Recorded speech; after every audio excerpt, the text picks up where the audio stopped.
Sur les cartes sur table pour cette petite vidéo de review sur les dernières cartes qui ont été révélées sur la semaine du 22 au 29 janvier 2025 pour le set 4 passages en vitesse lumière pour Star Wars Unlimited. Donc je vais repasser en revue un petit peu toutes les cartes qui ont été qui sont sorties, essayer de voir un petit peu ce qu'on peut en faire. On va commencer avec Rio Durant, pilote Blagger. Donc c'est un pilote, un personnage qu'on croise dans Solo, qui fait équipe avec Beckett et qui finit mal, comme beaucoup des compagnons de Beckett. Donc on a un leader en ruse et infamie qui a une action de leader pour une ressource et on l'incline, on peut attaquer avec une unité spatiale. Elle a +1/+0, elle gagne saboteur pour cette attaque. Donc on a déjà une petite restriction avec l'unité, on est obligé d'utiliser une unité spatiale, elle va gagner un petit boost de +1, donc ça c'est appréciable, mais pour une ressource, donc c'est pas très intéressant, puisque ça nous force à décurver, à payer, à jouer nos cartes un peu moins cher pour avoir cette ressource disponible pour pouvoir attaquer, sauf si on trouve un moyen de redresser une ressource. On sait que côté infamie, ruse, on a quelques cartes, ou ruse de manière générale, on a quelques cartes qui permettent de récupérer des ressources. Donc on pourrait imaginer faire une petite combo avec ça. La capacité saboteur, c'est une capacité qui est intéressante pour passer les sentinelles ou pour détruire des boucliers, typiquement pour contrer le défendeur de la 7ème flotte, donc la 3-2 protégée qui est assez enquiquinante. Mais ça reste assez situationnel, donc à voir s'il y a beaucoup de saboteurs, pardon, de sentinelles sur ou de boucliers sur le set 4. On a vu quelques unités qui ont sentinelles, qui ont bouclier, voir si elles sont beaucoup jouées. C'est un leader qui va se déployer pour 5 ressources, qui va devenir en unité, si on le déploie sur l'arène terrestre, une 3-5 saboteur, ce qui est assez faible. Pour 5 ressources, on est habitué à avoir un peu plus de stats. Typiquement, Boss, que c'est une 4-6 pour 5 ressources. Donc c'est un peu sous-staté. On a Saboteur qui est toujours appréciable, plus du coup en terrestre où les sentinelles sont un peu plus présentes, mais que 3 d'attaque et 5 points de vie, donc il va pas rester très longtemps sur le terrain. C'est pas un leader qu'on souhaitera vraiment avoir en unité terrestre. Par contre, il peut se déployer en tant que pilote. Dans ce cas-là, il donnera un +3 de puissance et +5 à l'unité véhicule qu'il va euh, équiper. Et dans ce cas-là, donc ça devient effectivement une unité leader, et le véhicule gagne saboteur, et si cette unité est un transport, elle gagne +1/+0. Donc dans ce cas-là, elle gagnerait +4, +5. Et là, c'est vraiment assez impressionnant, le boost que peut donner ce leader sur les véhicules, donc sur les transports encore plus. Hidden Saboteur, donc ça permet d'avoir une unité qui va pouvoir taper la base très très fort, qui va pouvoir résister avec ses 5 points de vie supplémentaires. Là, côté pilote, il est beaucoup plus intéressant. Donc à voir si on arrivera à faire des decks autour de cette capacité. En transport, dans ces couleurs-là, on a le Fire Spray de Fett, mais on n'a pas ni Boba Fett ni Jango Fett forcément sur le terrain, donc il est un peu moins intéressant. Mais on trouvera d'autres transports, typiquement dans le, le, le deck Spotlight de Boba Fett, donc le deck de démarrage. On a quelques unités de transport en rouge et en jaune qui peuvent être intéressantes pour ce leader. Sinon, pour mon avis, c'est plutôt un leader. Enfin, sa capacité de leader est assez peu intéressante. On est obligé de partir en spatial pour pouvoir l'utiliser, donc on peut même pas s'amuser à faire un deck full terrestre avec des véhicules pour pouvoir aller les piloter. Donc on est un peu obligé de jouer sur les deux tableaux. On est un peu obligé de jouer des transports aussi, qui sont principalement des unités spatiales, pour avoir le petit plus 1 supplémentaire qui bénéficie à ce leader en tant que pilote. On va dire qu'il est assez moyen. Il peut être intéressant quand même en limité, en draft ou en scellé, où ce petit plus 1 et saboteur qui peut permettre d'aller attraper avec des unités spatiales des unités plus puissantes, plus chères adverses, et donc rentabiliser cette ressource qu'on va dépenser. Il faudra voir en fonction de l'ensemble du set, voir si c'est intéressant, et surtout sur Ruse et Infamie, si on a des bonnes cartes à lui associer. continue sur la famille, on a eu de révéler les patrouilleurs de Kijimi. Donc c'est une carte en commandement et infamie pour 2, une 1-1 première ordre véhicule chasseur, et une fois joué, on crée un chasseur taille. Un jeton chasseur taille. Donc on va créer finalement on va avoir 2 unités 1-1 spatiales en jouant cette carte-là, qui sont toutes les deux chasseurs et véhicules. À voir si on aura un peu de synergie avec les chasseurs pour vraiment bénéficier de ce petit renforcement avec le jeton chasseur taille. Ça reste une unité à 2, une bonne unité pour démarrer, même si, en tout cas dans l'arène spatiale, mais il faudrait avoir quelque chose qui synergie bien avec. À côté de lui, on va avoir le Rampart, donc pour 2 en ruse et infamie, une 3-3 pègre véhicule transport unité spatiale. Donc les statistiques sont intéressantes, mais malheureusement sa capacité les moins. Cette unité ne se redresse pas pendant la phase de regroupement, sauf si sa puissance est de 4 ou plus. Donc il faut qu'il ait 4 de puissance pour pouvoir se redresser. C'est une 3-3 à la base, donc il va pas être... il va pas pouvoir le redresser le tour où on le joue sans faire d'action supplémentaire pour le rendre plus puissant. Ça nécessite qu'il soit piloté. Donc ça veut dire jouer deux cartes pour le rendre intéressant, perdre du temps entre guillemets pour équiper cette unité. Donc c'est un pilote qu'on va mettre sur ce véhicule plutôt qu'un autre potentiellement. Même s'il a le trait de transport qui est assez important dans ce set, ça reste quand même assez peu intéressant sur le papier. À voir s'il y a des pilotes vraiment pas chers. On a vu qu'il y avait un R2D2 qui était un pilote à 0, qui pouvait donner +1 +1, mais ça c'était côté héroïsme. Je sais pas si on aura la même chose côté infamie, ou en unité neutre, qui pourrait être intéressante pour faire une petite combo. Si combo il y a, c'est forcément sur du construit, donc on sait qu'en limité c'est une carte qu'on va assez peu jouer, sauf si on part vraiment sur quelque chose, un transport, enfin un deck pilote qui bénéficie de ce genre d'unité un peu plus, un peu mieux statée que les unités spatiales habituelles. Côté carte neutre, on va avoir coup au but qui est un événement vigilance pour 4. C'est une tactique, donc c'est intéressant. On a certaines cartes qui permettent d'aller chercher les cartes tactiques. Éliminer une unité véhicule non leader. Donc là, on se retrouve avec une sorte de takedown, de abattre le dragon, donc un événement de gestion pour 4 ressources en vigilance. C'est assez classique, on l'a déjà eu donc dans plusieurs sets. Ici, on cible uniquement les unités véhicules, donc ça, peu importe leur force, ce qui est intéressant, ou leur point de vie restant, mais la restriction véhicule est forcément assez restrictive. Alors, dans le set même, c'est-à-dire en limité, ce sera une très bonne carte de gestion.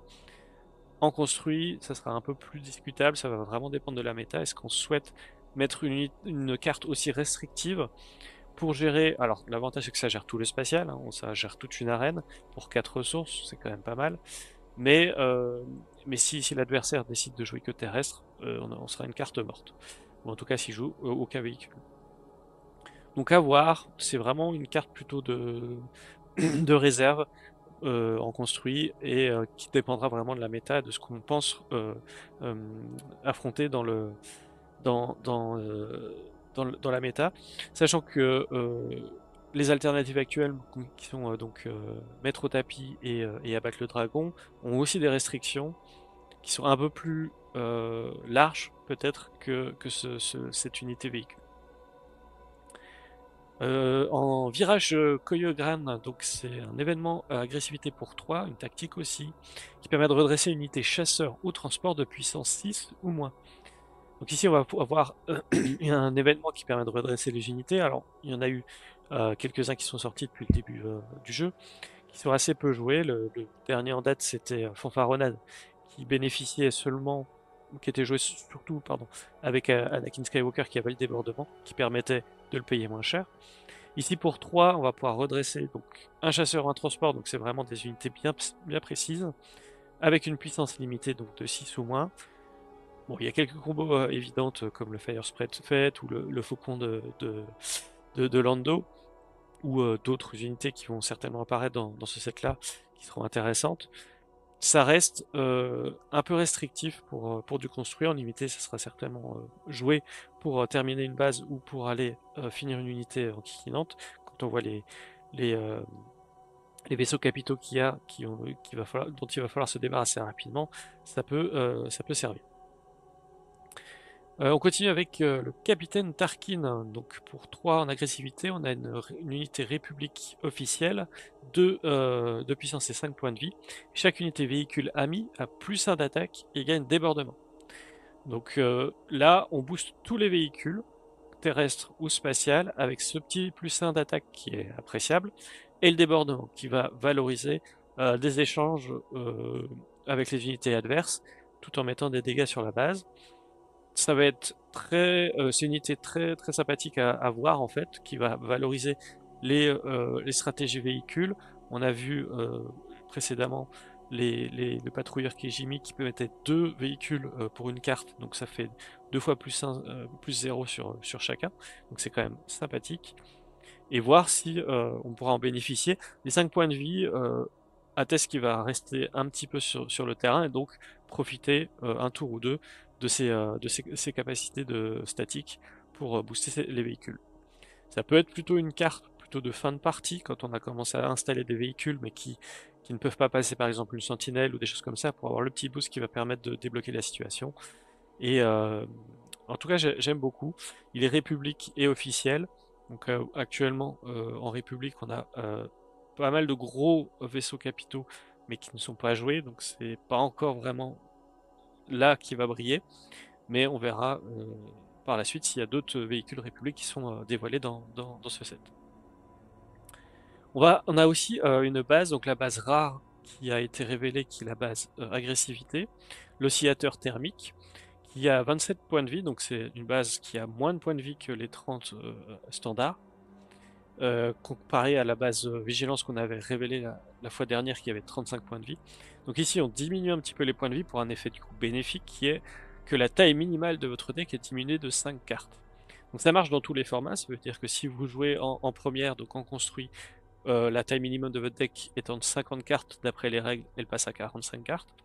Si vous jouez en limité, donc en draft ou en CD où la taille est de 30 cartes minimum, là vous pouvez descendre à 25 cartes, ce que je vous déconseille fortement, sauf si vraiment vous avez une ouverture intéressante et vous pouvez vraiment en bénéficier, car sur ces formats-là, qui peuvent être lents, alors on n'a pas l'entièreté du set, donc c'est un peu difficile de se projeter sur ce, sur ce format du set 4.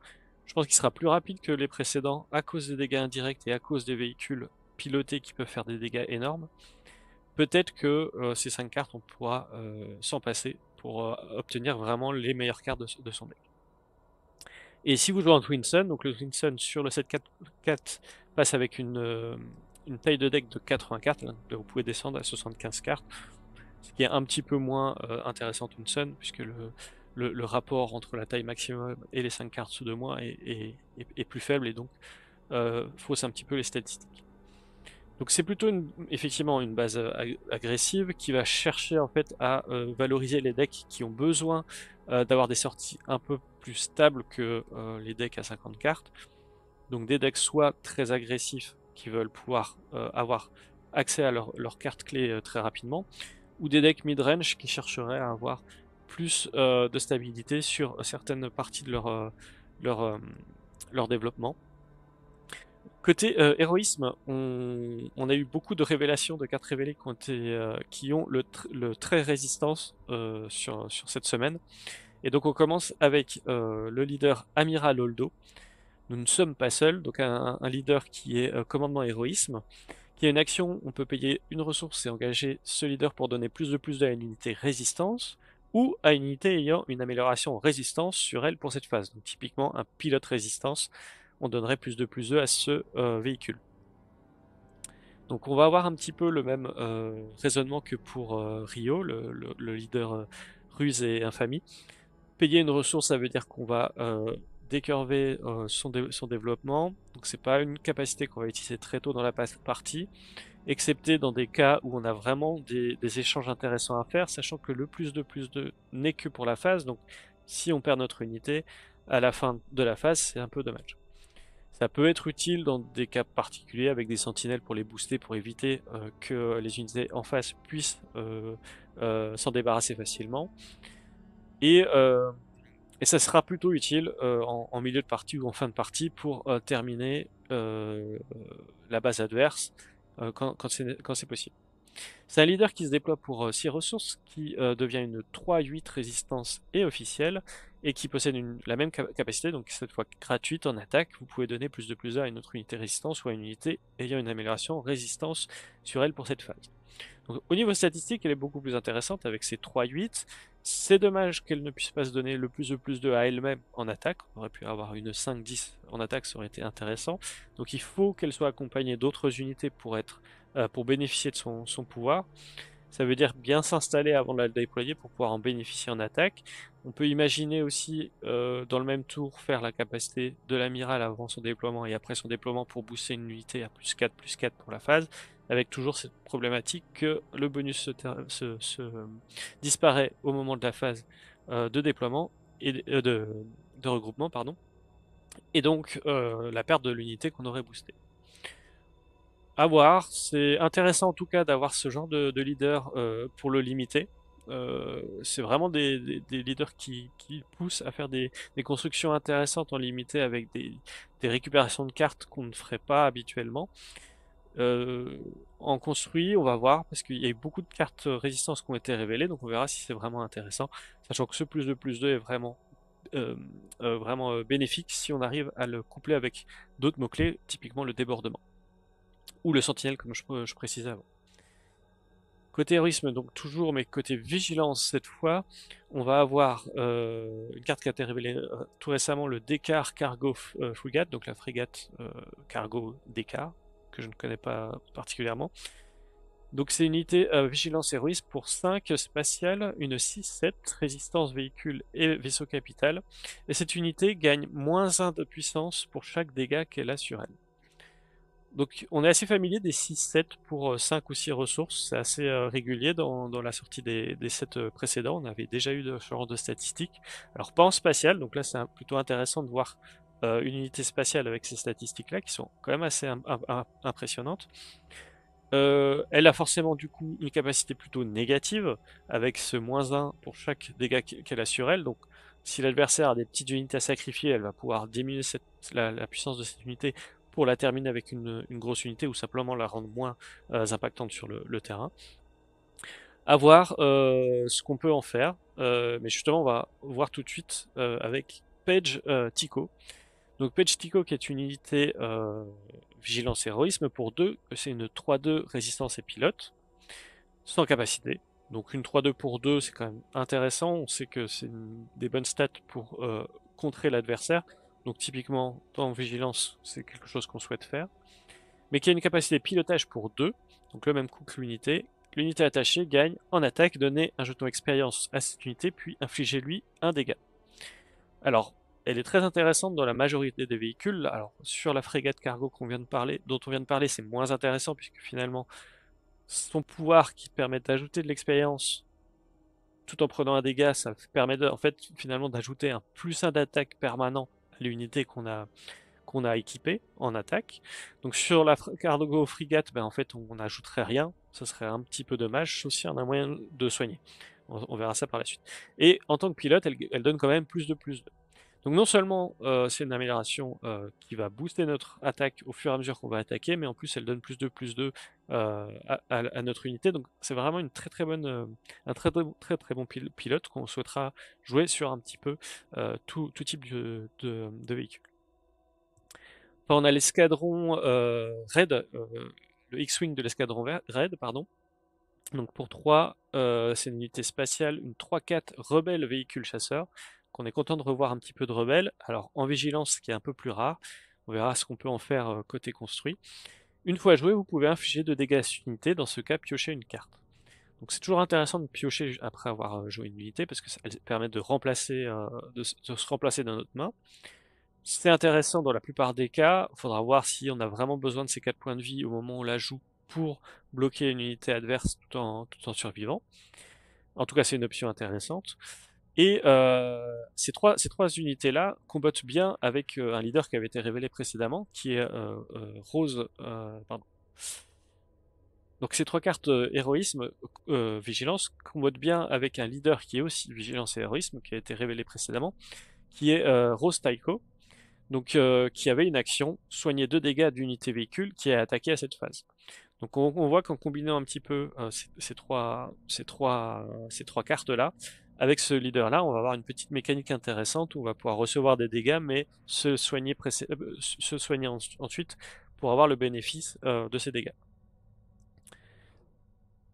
On continue sur l'héroïsme, mais côté commandement, avec Snap Wexley, donc qui est une unité pour 3 en commandement héroïsme, une 2-5, qui a un effet une fois joué en tant qu'unité ou en attaque. La prochaine carte résistance que vous jouez à cette phase coûte 1 de moins.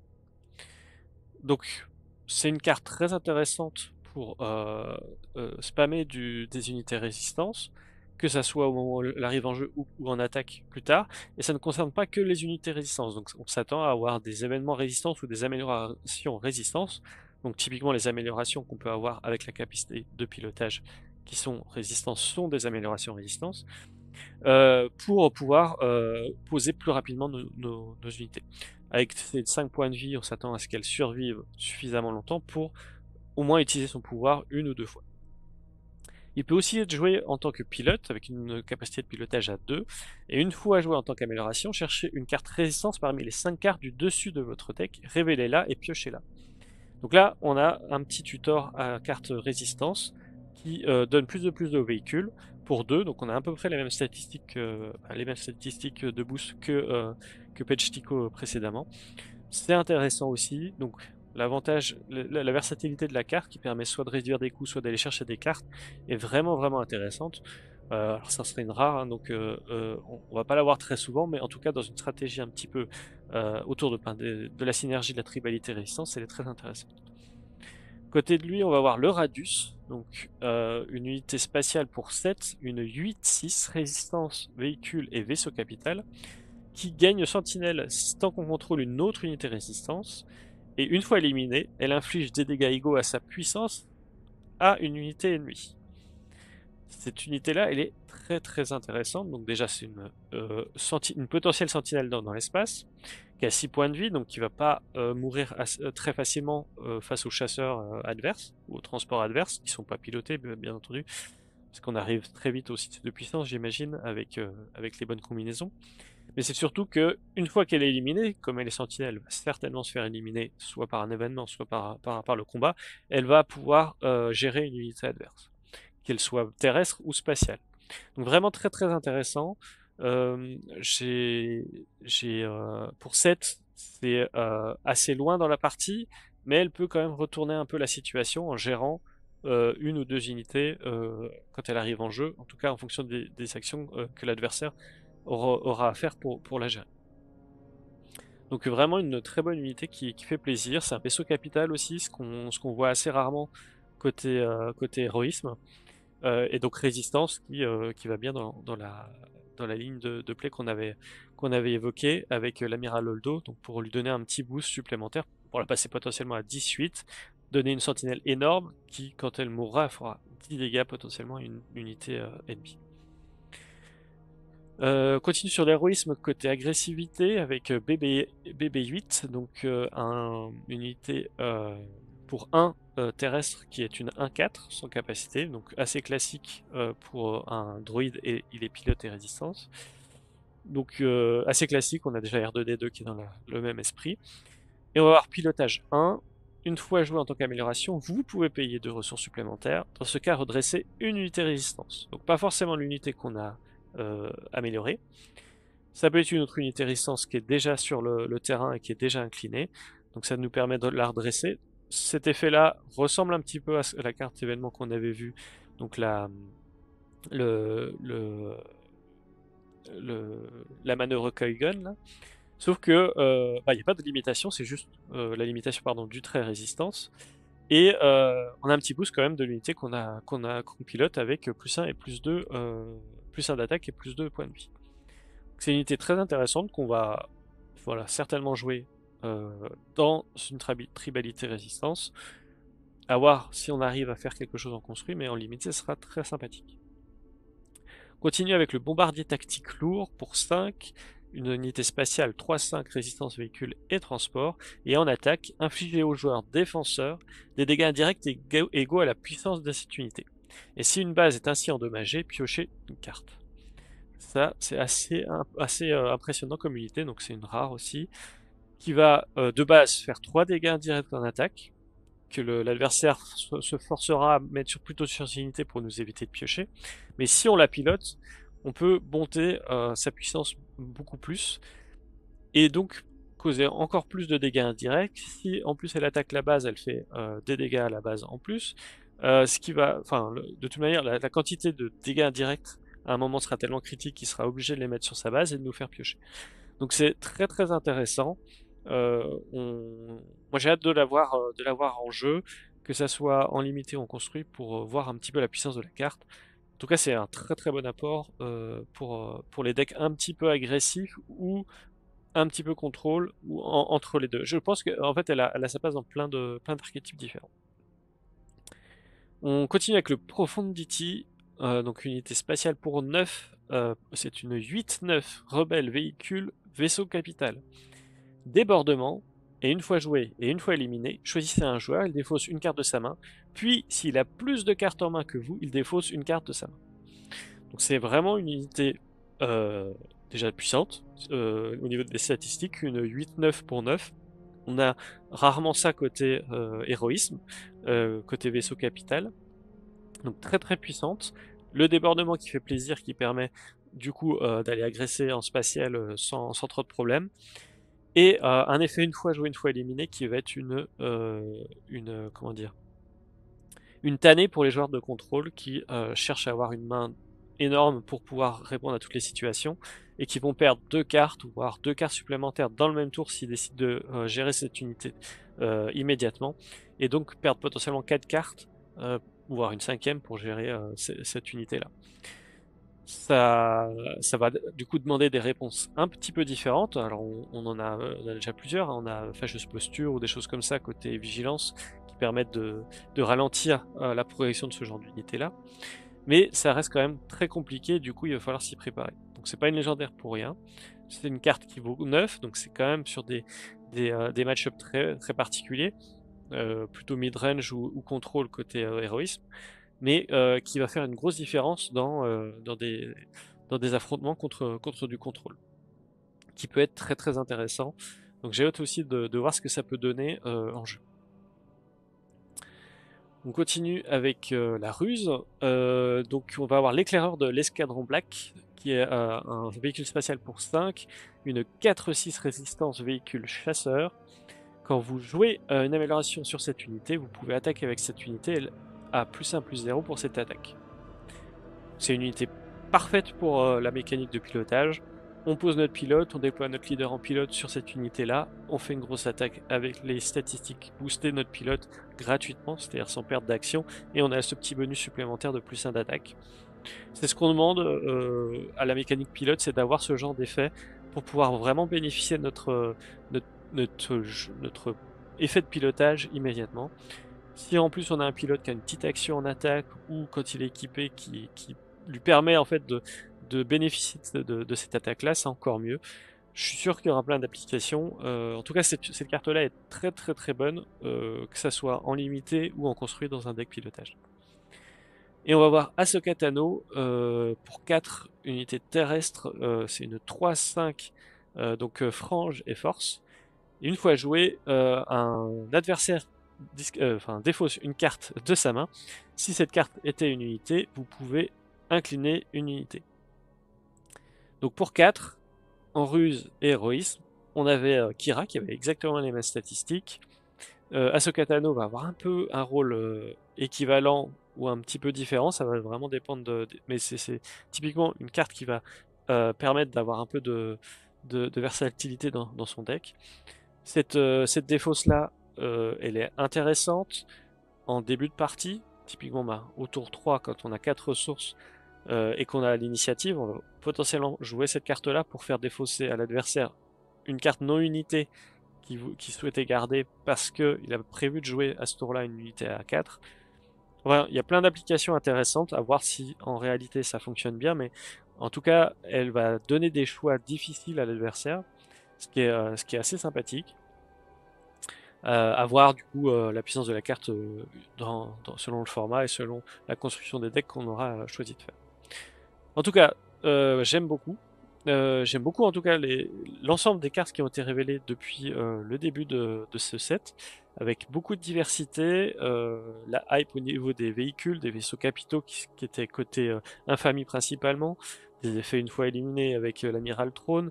Ici, on a un gros package résistance qui s'ajoute avec plein d'effets intéressants de ces effets tribaux qui fonctionnent bien avec toutes les cartes résistance.